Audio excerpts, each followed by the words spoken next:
Chapter 8, Lesson 2, Function Rules. Let's start out with vocab. Make sure you have your red notebook. Your first term is sequence, a list of numbers in a specific order. Your second word is term, each number in the list of your sequence. Arithmetic sequence can be found by adding the same number to the previous term, adding arithmetic. Geometric sequence, each term is found by multiplying the previous term by the same number. Geometric is multiplying, arithmetic is adding. Get those 4 vocabulary words in your red notebook, and I'll meet you on the next page. Okay, on the bottom of page 588, we are looking at patterns, trying to figure out how to get to the next term. A gives us 4 terms. How do I get to 15? How do I get to 30? How do I get to 45? You're looking for the pattern. I'm doing the same thing to the previous term. On this one, I'm adding 15. B goes from 4.5 to 4 to 3.5 to 3. I am subtracting a half each time. On C, it goes from 1 to 3, then it jumps up to 9, then it goes all the way to 27. Sometimes you have to guess and check. Multiplying, I multiplied 1 times 3, and that gave me 3. Then I multiplied that by 3, I got to 9. Multiplied 9 by 3, I get to 27. So the rule is multiplying by 3. On D, 3 went to 6, 6 went to 12, 12 went to 24, multiplying by 2.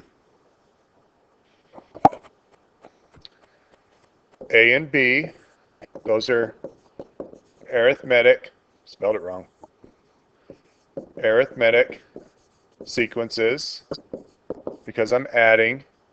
C and D are geometric sequences because I multiplied the same number to the previous term. We will be using tables again on the next page. Position 1 goes to 8. Position 2 goes to 16. Position 3 goes to 24. Look at your pattern. You're multiplying by 8. Example number 3. 1 goes to 3, 2 goes to 6, 3 goes to 9, 4 goes to 12. What are we doing to n?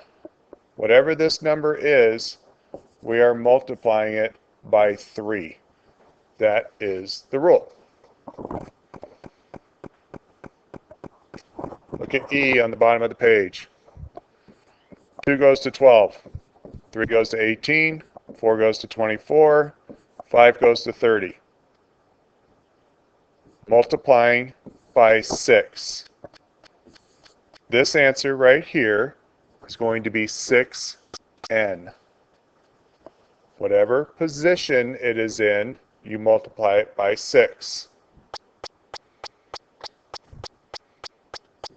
This one went up by 4. This one also went up by 4. Oh, starting to see a constant pattern. Okay, so whatever position it is, it's an arithmetic sequence, I add 4. So sometimes you multiply for geometric, add for arithmetic. Got to find the pattern. Let's do a couple more problems. Number 2. Oh, but wait.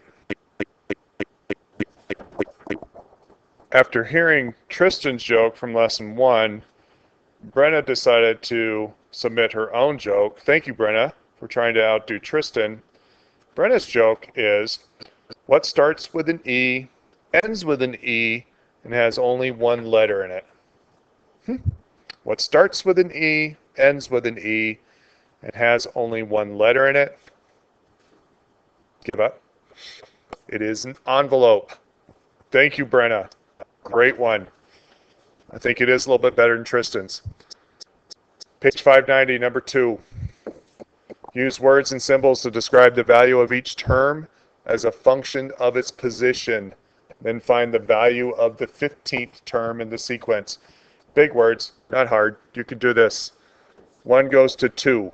I either added 1 or I multiplied by 2. 2 went to 4. I didn't add 1, so I cross out that. So I am checking for multiplying by 2. 3 went to 6. 4 goes to 8. Found it. There's the function rule. I'm multiplying by 2. For any position that is n is in, you multiply by 2. There's your rule, 2n. Number 3, the table at the right shows the fee for overdue books at a library based on the number of weeks the book is overdue. Write a function rule to find the fee for a book that is X weeks. Find the pattern. 1 went to 3. That's adding 2. 2 went to 5. I added 3. Oh, this one's going to get hard. 3 goes to 7. I'm adding 4. 4 goes to 9. I'm adding 5. It's going up each one. But notice, if it's in position 1, it's 1 or more. In position 2, it's at 3. 3 is at 4. 4 is at 5. Do you see that pattern? So if I add 1 to X plus what equals the fee? Think about it. Did you figure it out? Sometimes these can be tricky and there's a lot of guessing and checking involved. If I multiply this by 2, I need to get 1 more. 2 times 1 plus 1 is 3. Let's see if that works for the next one. 2 times 2, if I add 1, then I get to 5. It is working. Is 7. So the rule for X is 2X, multiply it by 2, and then add 1. X is equal to the number of weeks. These can be tricky, be a little challenging, like Brenna's riddle. You can do this, and we will work through it together. That is lesson 2.